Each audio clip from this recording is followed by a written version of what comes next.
Bonjour, voici ma deuxième vidéo. Maintenant, je me retrouve à Ravensbourg, dans la ville où je vis. Donc, je voulais vous dire aussi sur cette chaîne, moi j'ai choisi de faire des vidéos le plus possible à l'extérieur pour que ce soit naturel et que vous ayez l'impression en fait d'être avec moi. Et j'ai choisi aussi de ne pas faire de montage ou s'il y en a, ça sera vraiment du montage minimum. Donc, juste faire une vidéo souvent spontanée, dans le flow et que vous ayez l'impression que vous êtes avec moi sur la route de Daniel. Donc, et c'est ma réalité à moi parce que, bon, on est tous uniques, hein? On est tous uniques et donc, nos expériences sont uniques, c'est notre perception, notre réalité. Deux personnes vivent la même expérience et vivent l'expérience de façon différente. Donc, moi, ce que je vous présente, ce sera ma réalité et ma perception. Donc, voilà, c'était ce que je voulais dire au début de la vidéo.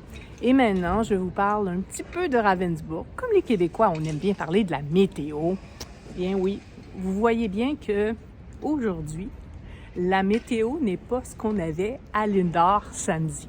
C'est pas parce qu'il n'y a pas de soleil ici, mais c'est vrai que l'hiver dans la région, même au lac, c'est souvent plutôt brumeux, gris, on a du brouillard.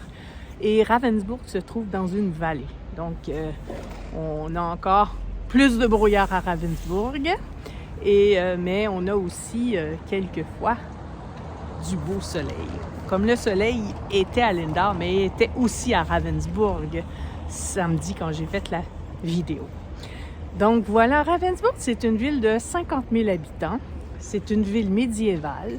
Et vu que Ravensbourg n'était pas une ville industrielle, eh bien, elle a été épargnée pendant la guerre. Mais il y a beaucoup d'histoires à Ravensbourg très intéressantes. Je vous raconterai des anecdotes. Je suis pas historienne, je suis pas guide non plus, mais ce que j'ai découvert, je vous raconterai les petites histoires que je connais.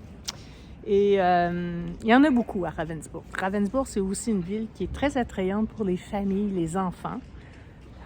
C'est la ville reconnue pour le jeu, comme je vous ai dit avec Ravensbourg, hein?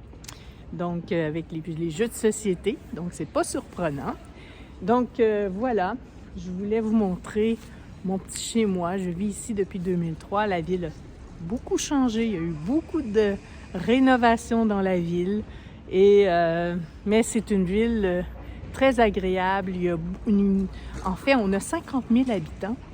Mais il me semble une ville de 50 000 habitants au Québec ou en France, il y aurait beaucoup moins d'activités là qu'ici.